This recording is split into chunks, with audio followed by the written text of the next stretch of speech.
positions.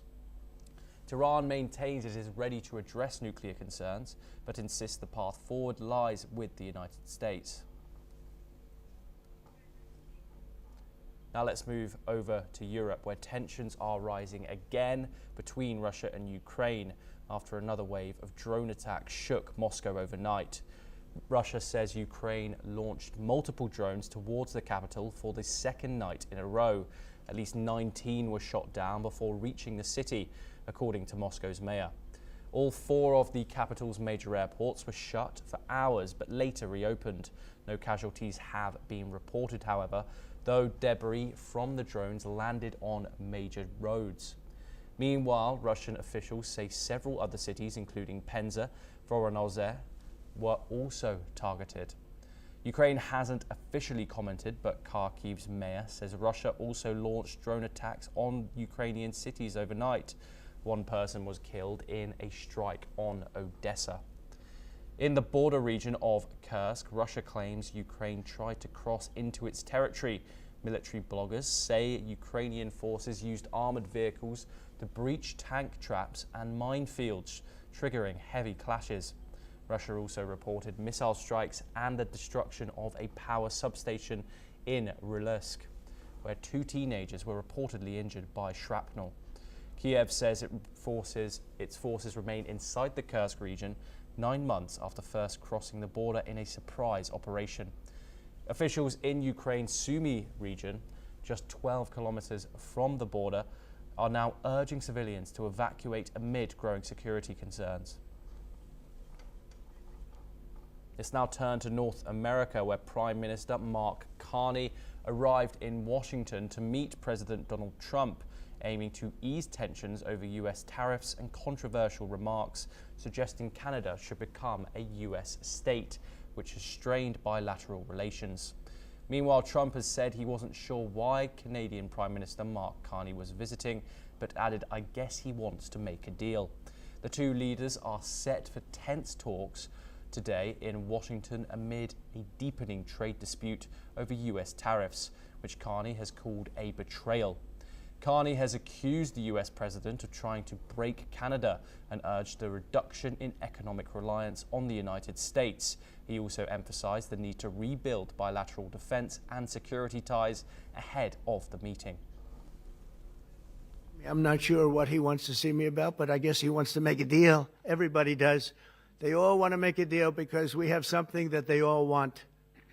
We have something that they all want. China wants to make a deal very badly. You see what's happening to China. China's being decimated, and I don't want that to happen.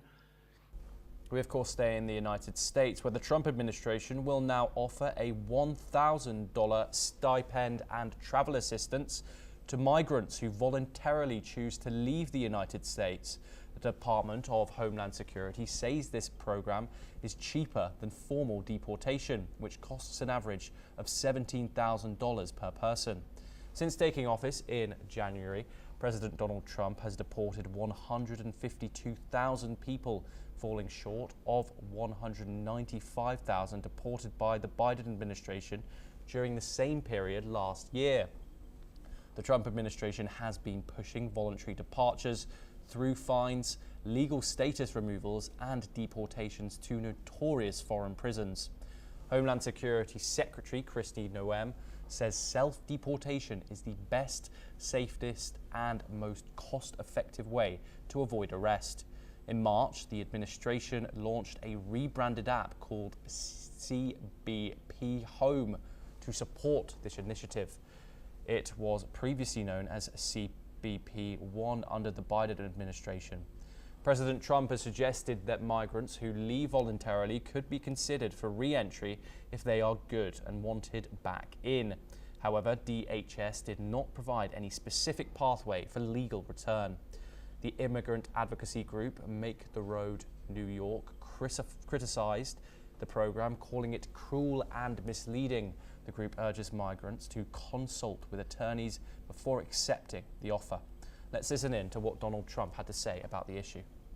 We thought we'd do is a self-deport, where we're going to pay each one a certain amount of money, and we're going to get them a beautiful flight back to where they came from, and they have a period of time, And if they make it, we're going to work with them so that maybe someday, with a little work, they can come back in if they're good people, if they're the kind of people that we want in our company, industrious people that could love our country. And if they're not, they won't. But it will give them a path to becoming, to coming back in. U.S. Defense Secretary Pete Hegseth has ordered a 20% cut in four-star officers, escalating sweeping Pentagon reforms under President Donald Trump's second term. Hegseth, a former Fox News host, is pushing to shrink the military's top ranks, calling them over-bloated.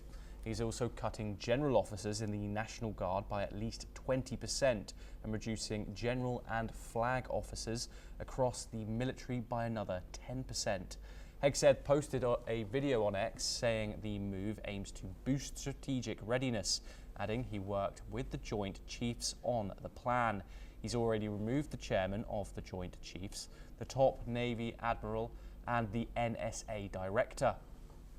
Senator Jack Reed has slammed the plan, warning it could cripple the military if based on arbitrary preferences.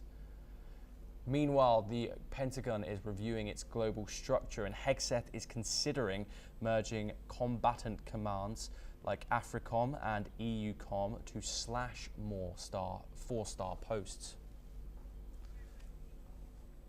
US President Donald Trump signed an executive order on Monday banning federal funding for gain-of-function research, which involves enhancing infectious pathogens such as avian flu, SARS, and MERS. The order also pauses all domestic research involving potentially dangerous pathogens and toxins until a safer, more enforceable and transparent policy is established.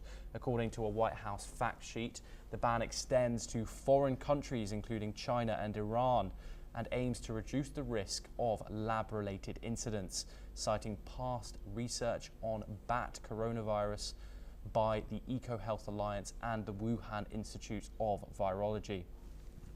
The White House emphasized the need to prevent future biological risks through stricter oversight. The US Office of Science and Technology Policy, along with the National Security Advisor, will be responsible for drafting new safety standards to govern such high-risk research activities moving forward. We move back over to Europe once again, where all 133 cardinals eligible